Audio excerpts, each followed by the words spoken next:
সমাজ থেকে অন্যায় অনাচার বন্ধ হওয়ার দরকার আছে। আর এই বন্ধ করা কোনোদিন গণতন্ত্রের দ্বারা সম্ভব? গণতন্ত্রের দ্বারা সম্ভব? এবার আসেন গণতন্ত্রের এক ব্যক্তির বক্তব্য। বলে যে আমাদের রাষ্ট্রের কর্ণধর, ওনারা প্লাস মাইনাস যাই খেলেন, দিন শেষে তো আমাদের কর্ণধর। উনি ইসলাম মানেন না, উনি এটা করেন না, ওটা করেন না, ওনার এটা নেই ওইটা নেই, বক্তব্য দিয়ে কি কোনো লাভ আছে? দিন শেষে উনি আমাকে পরিচালনা করতেছেন। তাহলে ওনার বক্তব্য দেখেন, উনি বলেন যে ইসলামে রাজনীতি নাই, কোরআনে রাজনীতি নাই। কথাটা সত্য না মিথ্যা? সত্য। কথাটা সত্য। কেন সত্য এবার বুঝেন। একজন জানে নামাজ মানে আল্লাহর ইবাদত করা, আরেকজন জানে নামাজ মানে মদ খাওয়া। দুইজনের ব্যবধান আছে কিনা? আছে। যেই জানে নামাজ মানে আল্লাহর ইবাদত করা, সে কোরআন খোলার প্রথম পৃষ্ঠায় দেখবে আল্লাযীনা ইউকিমুনাস সালাতা ওয়া ইউতুনাজ যাকাত ওয়া হুম বিল আখিরাতি হুম ইউকিনুন। প্রথম পৃষ্ঠায় আল্লাহ বলে দিয়েছেন নামাজ কায়েমের কথা। এখন যে ব্যক্তি জানে যে নামাজ মানে মদ খাওয়া, সে কোরআন শরীফের মধ্যে কোনোদিন নামাজের অধ্যায় পাবে? বুঝেন নাই? নামাজ মানে কি? আল্লাহর ইবাদত। যে এটা জানবে সে কোরআন খোলার সাথে সাথেই পাবে যে নামাজের কথা কোরআনে আছে। আর যে ব্যক্তি জানে নামাজ মানে মদ খাওয়া, সে কোনোদিন কোরআনের মধ্যে নামাজ খুঁজে পাবে? পাবে না। এবার আসেন রাজনীতি মানে কি? রাজনীতি মানে হচ্ছে ইনিল হুকমু ইল্লা লিল্লাহ, বিধান একমাত্র কার চলবে? আল্লাহ। এখন একজন জানে রাজনীতি মানে লুটপাট, ধর্ষণ, যত ধরনের অন্যায় অনাচার, এগুলোর নামই হচ্ছে রাজনীতি।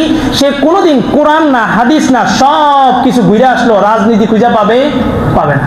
রাজনীতি মানে কি? আল্লাহ প্রথম পৃষ্ঠায় বলছেন মালিক ইয়াউমিদ্দিন, ইয়াউমুল জাযা, বিচার দিবসের মালিক আমি আল্লাহ। মনে রেখো বিচার দিবসের মালিক যদি আমি আল্লাহ হই, তো দুনিয়ার আলো বাতাস চাঁদ সূর্য গ্রহ নক্ষত্র সব কিছু কার? আল্লাহর। তো বিধান চলবে কার? আল্লাহর। এখন আল্লাহর বিধান যদি চলে তাহলে কি চুরি করা যাবে? তো চোর বলবে কি রাজনীতি কোথায় নাই? কোরআনে নাই। চোর কি বলবে রাজনীতি কোরআনে আছে? নাই। কারণ কি? সে রাজনীতি মানে বুঝছে চুরি। সে রাজনীতি মানে কি বুঝছে? চুরি। এখন যে ধর্ষক সে বলবে রাজনীতি কোরআন শরীফে নাই। কেন? সে রাজনীতি মানে কি বুঝছে? ধর্ষণ করা। যে লুটপাট করে সে লুটপাট এটাই বুঝছে রাজনীতি, সে বলে যে কোরআনের মধ্যে রাজনীতি নাই। আসলে কি কোরআনে রাজনীতি নাই? সাহাবায়ে কেরাম করেন নাই? আল্লাহ রাসূল করেন নাই? তাহলে একজন যখন বক্তব্যটা দিল যে কোরআন হাদিসে রাজনীতি নাই, আসলে রাজনীতি আছে, নোংরা রাজনীতি কোরআন হাদিসে নাই। বুঝছেন? আপনি রাজনীতির মর্ম কি বুঝছেন এটা বলেন। আমি রাজনীতির মর্ম বুঝি আল্লাহর চাঁদ সূর্য কার?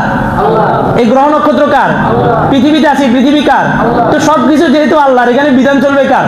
আমি রাজনীতি বুঝি এটা। এখন আপনি যদি মনে করেন যে না, রাষ্ট্র চালাইতে গেলে গণতান্ত্রিক অনেক কিছু, এক্সপোর্ট ইম্পোর্ট অনেক কিছু আছে, চারটা ফর্মুলা আছে, চারটার মধ্যে একটা ইকোনমিক্স আছে, অনেক বিষয় আছে, এগুলো মেনটেন করতে হয়, তো এটা কি সাহাবায়ে কেরাম আল্লাহ রাসূল এরা কেউ বুঝেন নাই?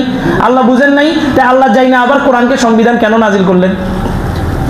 তো যিনি বলছেন কোরআনে রাজনীতি নাই, আসলে রাজনীতি আছে, কিন্তু উনি রাজনীতি যারা যেই রাজনীতি বুঝছেন ওটা তো কোরআন হাদিসে থাকার কথা না। আর যেই রাজনীতি কোরআন হাদিসে নাই, ওই রাজনীতি আমাদেরও দরকার নাই। ঠিক কি না?